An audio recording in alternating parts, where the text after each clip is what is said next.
Isa ka din bang gustong puntahan ng Mount Pinatubo? Sigurado ka na dyan. G-like naman siya kung tutusin. Pero kailangan lang talagang matigas yung likod mo. Literal Dahil hindi lang hike ang dadanasin mo. Pati mala zombie apocalypse sa 4x4 ride na masapagod pa ako sa totoo lang. Pero dun ko nalaman ang secret talent ko na kahit anumang pagod sa daan. Sa pagod ako. Kalaim yun, katulog ako habang gumagalabog yung likod ko.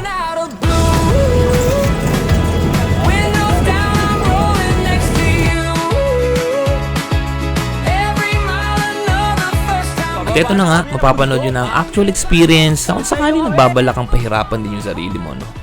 Tara! Unang stop namin dito sa... Ewan ko, nakalimutan ko na ito eh. Basta ito yung common stopover ang mga taong gala. Halos 3 oras din ang biyahe. Nga pala, coordinator ako for today's video. Sa mga di nakakaalam, ang coordinator ay yung mga nag-a-assist sa mga joiners. Sa madaling salita, chulalay. Lang. Buti na lang exclusive to at mukhang mabait naman sila. Nakapost sila video. Video ba? Video? Medyo migpit pala sa Mount Pinatubo nung pumunta kami. Tinitignan kasi nila kung may foreigner ba nakasama. Di kasi basta-basta nakakaakyat pag may ibang lahi. Maikling orientation mula sa aming transient owner.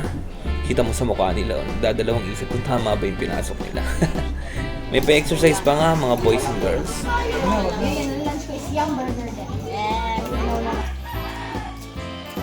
Fast forward, isa-isa kami pinick up. Group of 4 kada isang 4x4 at kasama ko yung chick na organ ng adventures. 2 lang kami. Panis. Di kayo makakasabay-sabay sa 4x4 ride kaya mahirap mabuo para magpicture. Drone pilot nga din pala ako pero wala akong masyadong drone shots. Nahin ko ba yun? Parang ako sumali hanggang sa bugbog niya ihabot ko sa 4x4.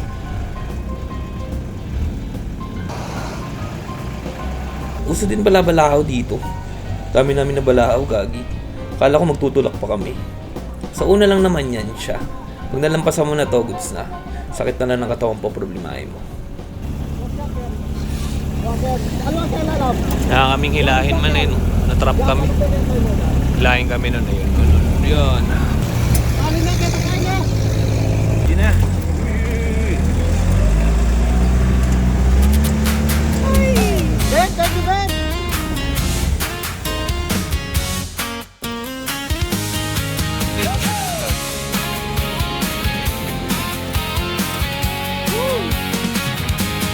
Umaga pa, gulong gising na, alikabok, tayo bahala na. Bako-bako, pero tuloy ang saya. Kahit madapa, tatawa na lang muna.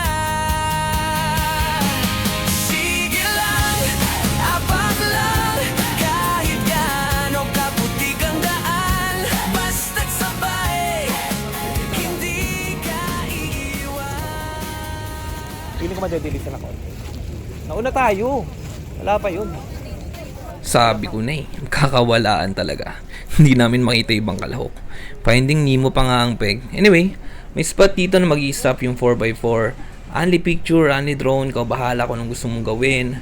Sa yon, biyahe na ulit. Leche na yun, 1/4 pa lang pala yun. Hindi mo lang may binolan ni kuya na malapit na. Matapos makulitan yung guide, kakatanong ko kung malapit na. Ito na talaga yung jump off. Gina boy. Abangan nando na nga iba eh. Pagod Rigo. Panood ko sa vlog may mga ano dito eh. Hotdog.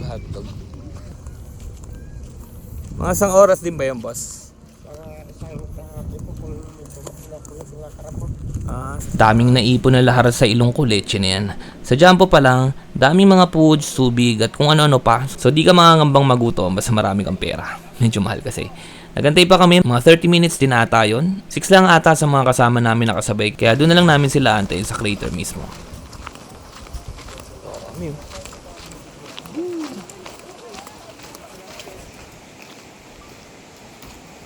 Yan yung guide namin. Ito si Miss Ems. Tamang vloggerist lang. Magandang panahon. Busog mata mo sa view, legit kung nature lover ka. May mga ilog, mababaw lang naman, pero goods pa din kung tsinelas gamit mo. Kaya ko. Hubad.